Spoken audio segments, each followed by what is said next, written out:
Kilo NPK 12-32-16 वाला, और urea आ रहा है 130 से 127 किलो, और MOP आ रहा है बस 100 किलो, क्योंकि हमारा जो NPK है उसमें नाइट्रोजन भी होती है, फास्फोरस भी होती है और थोड़ी सी पोटेशियम भी होती है। तो MOP आ रहा है हमारा 100 किलो, और फिर अर्थिंग अप पे जो यूरिया आ रहा है वो 130 से और 157 किलो, 130 से 157 किलो प्रति हेक्टेयर ये आ रहा है। ये हमारा ऑप्शन 3, विकल्प 3। तो तीनों में से किसान भाई जो भी पसंद करें वो कर दें। अच्छा, एक बात मैं किसान भाइयों से और कहना चाहूँगा कि बहुत सारे किसान भाई ये कहते हैं कि जी हम जो है जिंक भी डालते हैं, या डालना चाहिए नहीं डालना चाहिए, सल्फ़र डालना चाहिए नहीं डालना चाहिए, बोरॉन डालना चाहिए आलू में नहीं डालना चाहिए। तो मैं उनसे गुजारिश करूंगा या कहूँगा कि भाई इन तीनों में से किसी भी तत्व की आवश्यकता आलू की फसल को नहीं है। हाँ, आवश्यकता है, ये 16 तत्वों में तीनों तत्व इंक्लूड होते हैं। हमारे 16 तत्वों के अंदर सल्फर की भी आवश्यकता होती है आलू की फसल को, और आपकी जिंक की भी आवश्यकता होती है, बोरॉन की भी, लेकिन इनकी अलग से देने की आवश्यकता नहीं है। ये हमारी ज़मीन में इतनी मात्रा में उपलब्ध हैं कि हमारे आलू की फसल की जो ज़रूरत है वो हमारी सल्फ़र की भी ज़रूरत ज़मीन से पूरी हो जाएगी, बोरॉन की भी हो जाएगी और जिंक की भी हो जाएगी।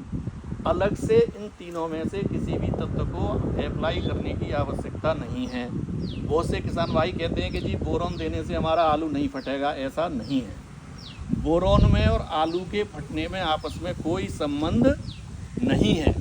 आलू फटने का संबंध होता है टेम्परेचर से, मीन तापमान से। जहाँ तापमान बहुत नीचे जाएगा वहाँ पे आलू में फटन होती है, और फटन भी सिर्फ 2 वैरायटी में आती है, चिपसोना 3 में और ज्योति में। ज्योति इस एरिया में होती नहीं है। तो चिपसोना 3 के लिए आप नवंबर के फर्स्ट वीक में प्लांटिंग कर दो। अगर आप नवंबर के फर्स्ट वीक में, दूसरे तीसरे नवंबर में आप प्लांटिंग करेंगे, या 28-29 अक्टूबर में प्लांटिंग कर देंगे, तो आपकी क्रैकिंग बहुत कम हो जाएगी। क्रैकिंग पे बोरॉन का कोई असर नहीं है। बोरॉन यदि आपने अप्लाई कर दिया ज़रूरत से ज़्यादा, तो आपकी मिट्टी में टॉक्सिसिटी डेवलप हो जाएगी। ऐसे ही सल्फ़र की कोई आवश्यकता नहीं है आलू की फसल में। सल्फ़र की आवश्यकता होती है तिलहनी फसलों में, सरसों वगैरह में। ऐसे ही जिंक की कोई आवश्यकता नहीं है आलू की फसल को। जिंक की आवश्यकता होती है धान की फसल को। तो आलू में आप बिना वजह अपना खर्चा मत बढ़ाइए, इन तत्वों को मत दीजिए। यदि आप देना भी चाहते हैं तो बजाय सल्फ़र देने के आप अमोनियम सल्फेट डाल दीजिए। अमोनियम सल्फेट में नाइट्रोजन भी होती है 20.5%, और उसमें सल्फ़र भी होता है 22 से 24% सल्फ़र होता है अमोनियम सल्फेट में। और आपका जो सिंगल सुपर फास्फेट आता है उसमें कैल्शियम भी होती है और सल्फ़र भी होता है। तो बजाय आप सल्फ़र या जिंक या जो है ये अलग से ख़रीदें कैल्शियम, आप फर्टिलाइज़र चेंज कर दीजिए। आपके जो अमोनियम सल्फेट है उससे सल्फ़र मिल जाएगा, सिंगल सुपर फास्फेट है उससे फॉस्फोरस भी मिल जाएगी, कैल्शियम भी मिल जाएगी और सल्फ़र भी मिल जाएगा। तो मेरी देखिए किसान भाइयों से यही है कि अलग से कोई ऐसा तत्व ना डालें। आप NPK तीनों तत्व डालें और तीनों को संतुलित मात्रा में डालें। इनका तीनों का संतुलन होना भी अति आवश्यक है। यदि आप एक तत्व ज़्यादा डालेंगे, दूसरा कम डालेंगे, तो आपकी उपज बढ़िया नहीं आएगी। जो आप कहते हैं कि आलू फूल नहीं रहा या आलू का साइज नहीं बढ़ रहा, तो आलू का साइज बढ़ाने में सबसे ज़्यादा महत्व या सबसे ज़्यादा योगदान होता है पोटेशियम का, और पोटेशियम ही आप कम डाल रहे हैं।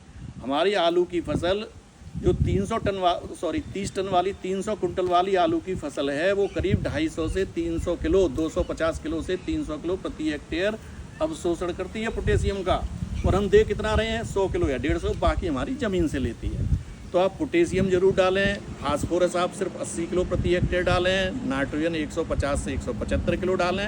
आपकी फसल आलू की ये सब्जी वाली है। अगले एपिसोड में हम ये जो फसल मैंने बताई अभी, जो नाइट्रोजन वगैरह की रिक्वायरमेंट ये बताई है मैंने बीज फसल की, सब्जी वाली फसल की और प्रोसेसिंग की हम अगले एपिसोड में बताएंगे। धन्यवाद।